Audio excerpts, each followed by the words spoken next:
Olá, meus queridos irmãos, abençoado seja o nosso dia, abençoada seja a sua vida, que Deus continue derramando sobre você a graça que excede todo o entendimento. E isso é tremendo, porque a graça de Deus, ela excede qualquer entendimento das nossas vidas acerca daquilo que estamos vivendo, que vamos viver ou que já passamos. Mas Ele sabe, Ele tem a noção exata dos tempos em nossas vidas.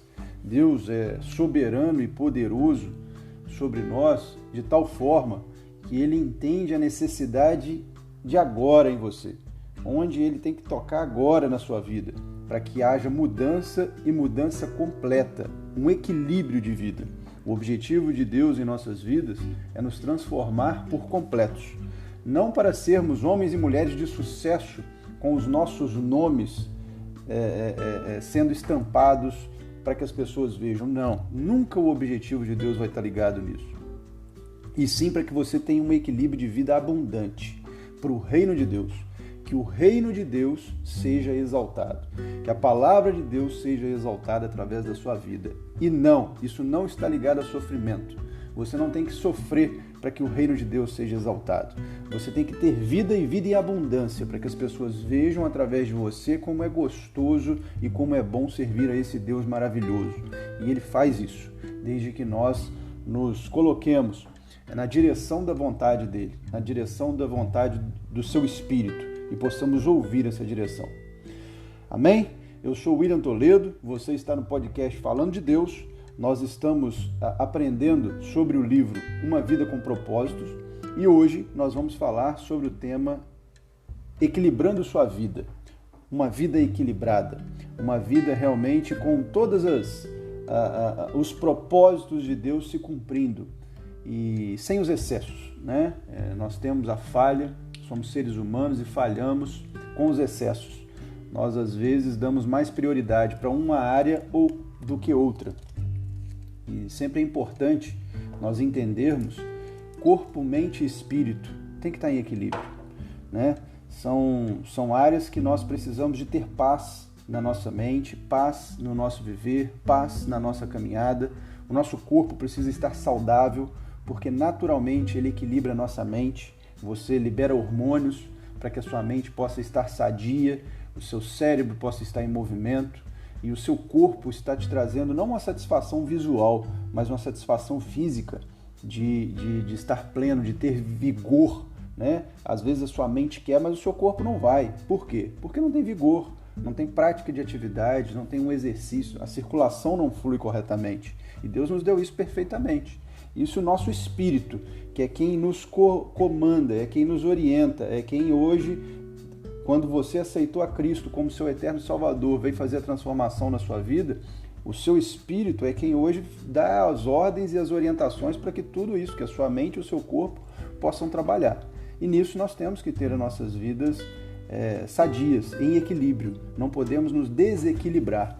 Assim como Paulo traz para nós, na carta aos Efésios, no capítulo 5:15, diga o seguinte: vivam com o devido senso de responsabilidade, não como homens que não conhecem o significado da vida, mas como aqueles que o conhecem. Paulo nos traz a responsabilidade e trouxe isso para a carta da igreja em Éfeso, aos Efésios, de que nós sabemos o que é ser uma vida como um cristão. Nós não podemos abrir mão desse propósito que Deus nos deu e dessa direção que Deus nos dá, esse esclarecimento que Deus nos dá. Devemos ser responsáveis por isso, não como homens que não conhecem o significado da vida. A gente sabe agora qual é o significado da vida. Nós sabemos que nós viemos para adorar ao Senhor, nós viemos para reconhecer Ele, nós viemos para servir no reino, nós viemos para fazer discípulos, nós viemos para batizá-los, ou seja, quando você batiza alguém, quer dizer que você acompanha a vida de alguém, não é que você vai em algum rio e fazer a imersão daquela pessoa, um pastor fará isso, mas você tem como seguir, dar continuidade ao acompanhamento da vida de alguém, ensinando as coisas de Deus, monitorando, trazendo realmente comida para a vida daquelas pessoas. Isso é satisfatório, nosso espírito se completa com isso. ele se evolui quando nós temos a prática da palavra de Deus em nossas vidas, porque senão seremos eternos raquíticos na palavra e no Espírito. Se nós não buscarmos esse equilíbrio. 2 Pedro, no capítulo 3, versículo 17, também diz o seguinte: não permitam que os erros dos maus conduzam vocês pelo caminho errado e façam vocês perderem o equilíbrio. Meu irmão, e aí eu trago para a nossa vida prática, né? Vamos sair da teoria e vamos entrar para a prática. Como é difícil, depois que a gente ouve um áudio, depois que a gente sai de um culto, depois que a gente lê a palavra, viver a vida, né? Como é complicado você, a partir do momento que você sai daqui, você já começa a ser atacado ali fora. Às vezes você marido, você esposa, que vai em casal, às vezes na igreja, ou vocês que qualquer situação que você saia de um ambiente de adoração, e às vezes você chega em casa, o conflito está armado. Você chega num ambiente de trabalho, o conflito está armado, as acusações, os ataques já começam. O inimigo, ele é astuto, ele coloca tudo para te tirar da presença de Deus, e rapidinho você sai da presença de Deus, porque perdeu o equilíbrio. E esse equilíbrio, ele vem com o conhecimento das áreas que nós não podemos deixar que esse ataque venha. Paulo aos Efésios também nos demonstra as armaduras, né? Às vezes é muito simbólico a questão da armadura, mas é algo que a gente não pode deixar de agir mesmo não, meu irmão. A sua mente tem que estar blindada. Se o ataque vem, tenha tranquilidade para não ficar cego. Escute, peça ajuda a Deus, peça ajuda ao Espírito Santo. Você vai entrar numa negociação, vai entrar num litígio, vai entrar numa situação de conflito, peça a Deus sabedoria para entender o que você deve falar. Não pense só em você, pense em tudo que está acontecendo. Por que Deus te colocou naquele lugar? Por que você está naquela situação? Por que você tem aquele objetivo? Porque Deus está te usando em qualquer lugar que você esteja, meu irmão. Fique certo disso, Deus está te usando. Paulo, quantas vezes ele foi atacado, levado para ser atacado, e se ele achasse que o problema era com ele parava o ministério. Porque toda vez você vai ser atacado, toda vez você vai ser pisoteado, machucado. E Paulo mantinha o equilíbrio, por quê? Porque tinha propósito de Deus dentro daquilo. Quantas pessoas foram salvas por onde Paulo passou, sofrendo? E Deus se preocupou, não foi com os reis. Não.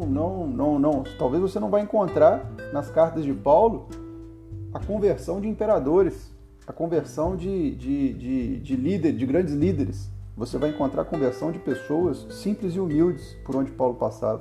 Olha a preocupação de Deus. Olha a imparcialidade da análise de Deus sobre as nossas vidas e a vida das pessoas. Fique muito feliz quando Deus converter através de você, por meio de você, uma pessoa extremamente simples, extremamente humilde, porque Deus te escolheu para que você pudesse levar a palavra a um escolhido dele.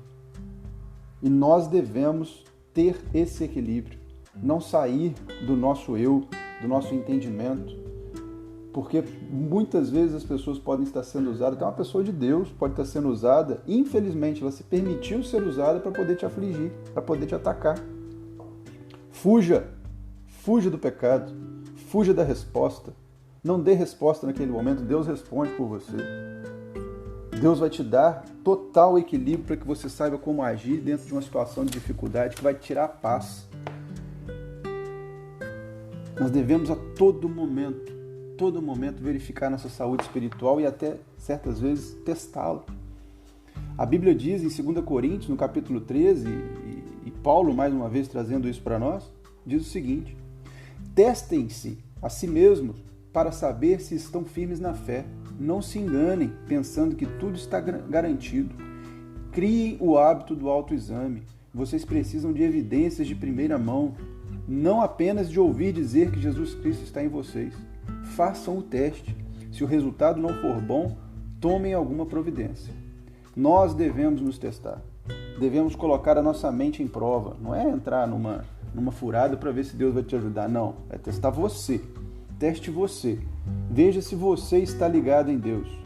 Se você está apto a passar por uma jornada que vai te levar a um sacrifício que talvez você não vai conseguir passar por ele, porque Deus ainda não está pleno na sua vida. Veja as suas atitudes, reflita sobre as suas atitudes. Nós já falamos aqui pelo Diário da Fé. Escreva Escreva o que Deus tem feito na sua vida, escreva o movimento que Deus tem feito na sua vida. Analise a forma como você tem vivido, reorganize a vida conforme a direção que Deus tem dado para você. Busque entender realmente se você está pronto, para viver uma vida com propósito de Deus, ou se você tem que buscar mais a presença de Deus e sair de uma religião fria, sair de algo que só te trouxe uma paixão no início do conhecimento com Cristo. Isso é terrível, você viver com Deus por emoção. Não existe uma vida com Deus por emoção, existe uma vida com Deus de plenitude. Temos que estar plenos na presença de Deus. Senão vai ser sempre aquela questão do primeiro amor. Você já ouviu talvez essa frase em algum lugar? Que eu retorne ao primeiro amor. Não tem essa de retornar ao primeiro amor. Tem essa de amar. Nós já entendemos aqui que amar é tempo. E aí você vai refletir. Você está dando tempo para Deus, você ama Ele. Você tem amado Ele. Você está originado como primeiro amor, porque lá você dava tempo. Agora você não está dando tempo para Deus. Então não tem condição de você gerar primeiro amor. Não vai vir emoção que se sustente dentro de você. Virão fagulhas direcionadas pelo Espírito Santo que não trarão chamas constantes. E nós precisamos de chamas constantes, dedicando tempo, não religiosamente, mas tempo de qualidade, tempo de adoração, tempo de dedicação, tempo de amostra para Deus daquilo que realmente nós temos a entregar a Ele e que precisamos na mudança dele em nossas vidas. Tempo de ouvi-lo, parar de ladainhas, parar de falar palavras jogadas ao vento, aquela oração que você começa e que você tem que acabar na hora que você começa. Você começa a ver que você está falando coisas que são para coisas bonitas e religiosas.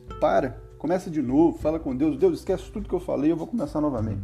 Abrindo meu coração para você de forma derramada. Isso é equilíbrio.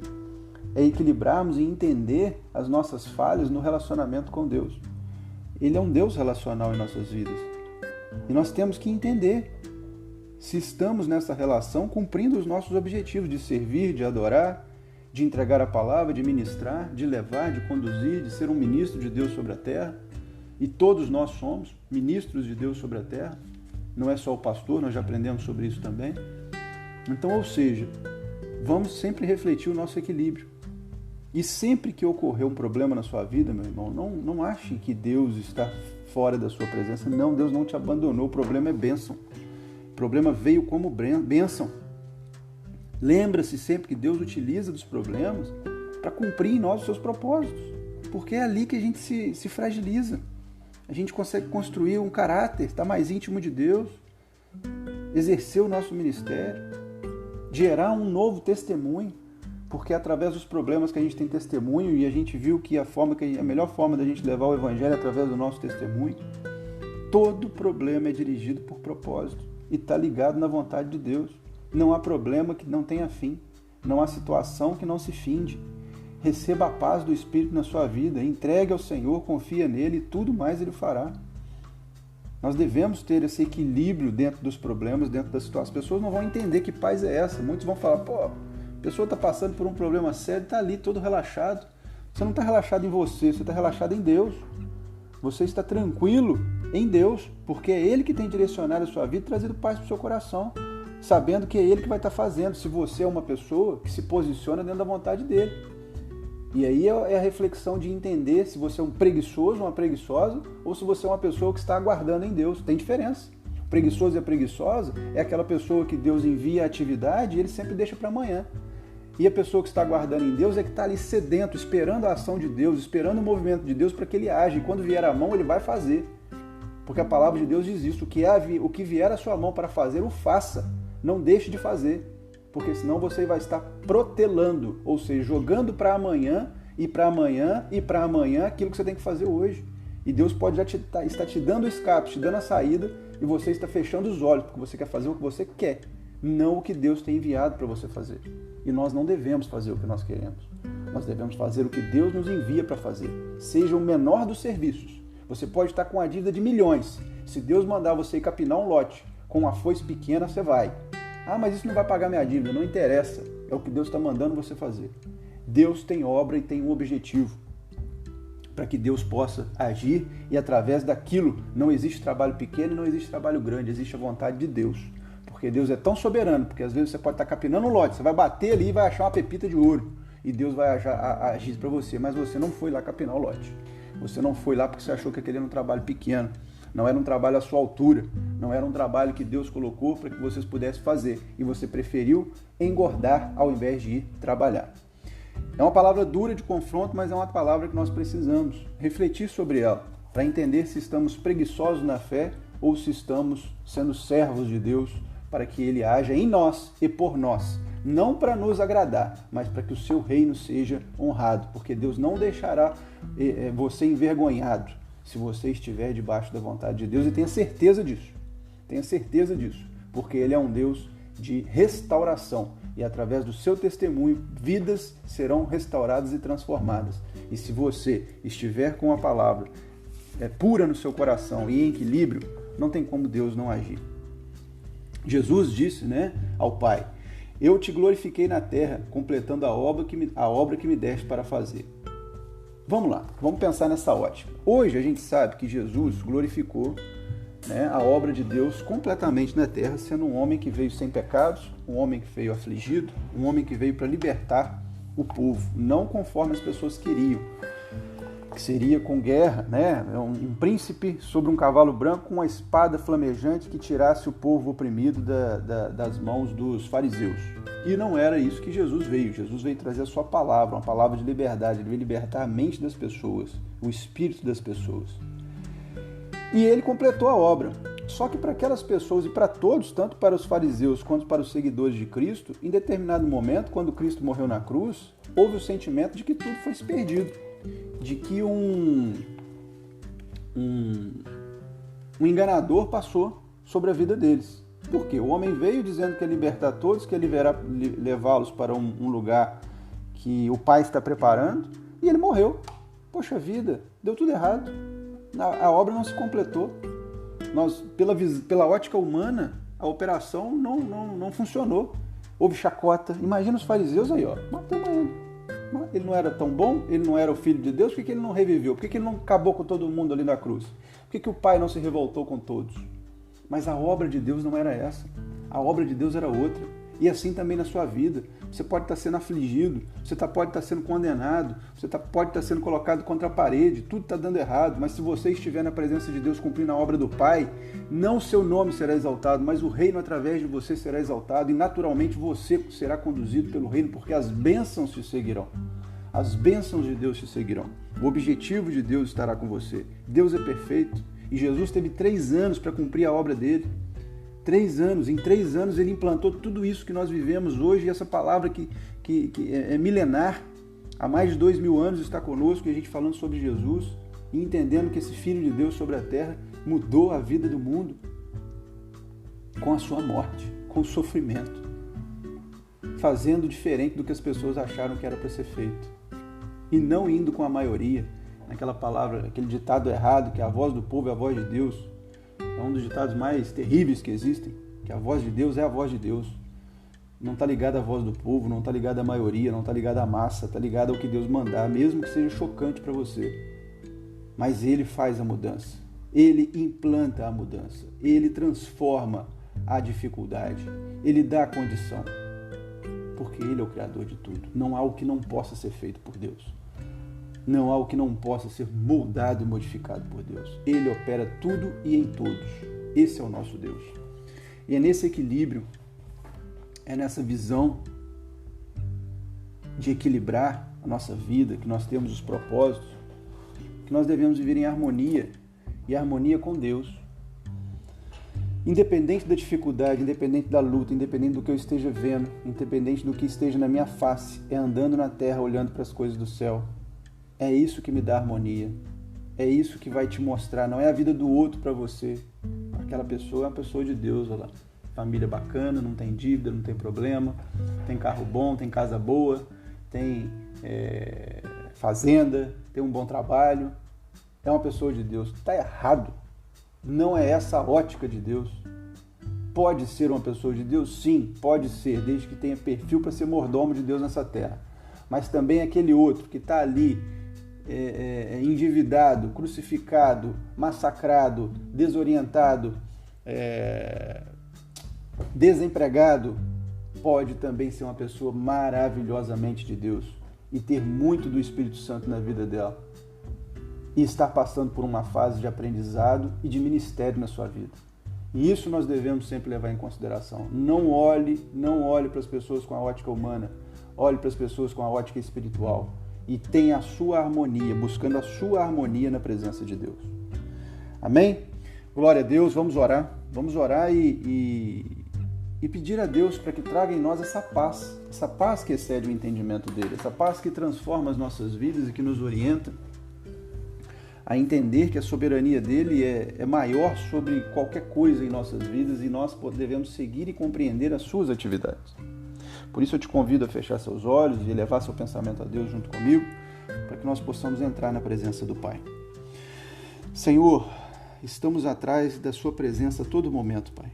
A todo momento queremos a sua paz, queremos a sua harmonia, queremos, ó Pai, servir o Senhor em todos os propósitos que o Senhor tem para nós, sabendo que independente do estágio, do momento, da área das nossas vidas, nós devemos entregar ao Senhor que tudo sabe, tudo tem a direção sobre nós. Nada que o Senhor faz é para o nosso mal, é para o nosso bem, é para nos direcionar, é para nos conduzir. E por isso eu venho te pedir, Pai, traga essa paz no nosso coração, na paz de cada um aqui que está orando, ó Pai, em comunhão com o Senhor, para que possamos ter a paz do Seu Espírito, a direção do Seu Espírito em nossas vidas, tendo a plenitude e a certeza de que o que estamos passando é para o Seu reino.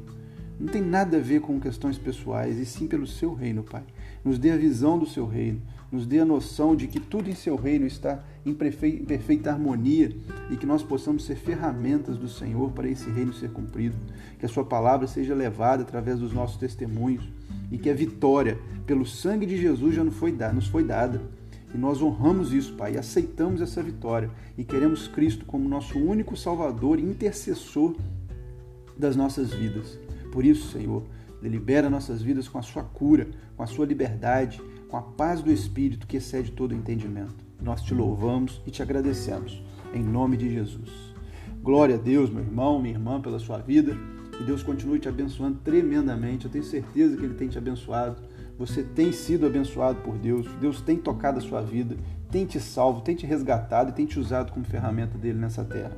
Então, vamos orar pedindo a Deus cada vez mais essa harmonia, sempre para as nossas vidas, para termos o seu discernimento, que nada possa nos tirar dessa estabilidade espiritual que Deus tem para nós. Amém?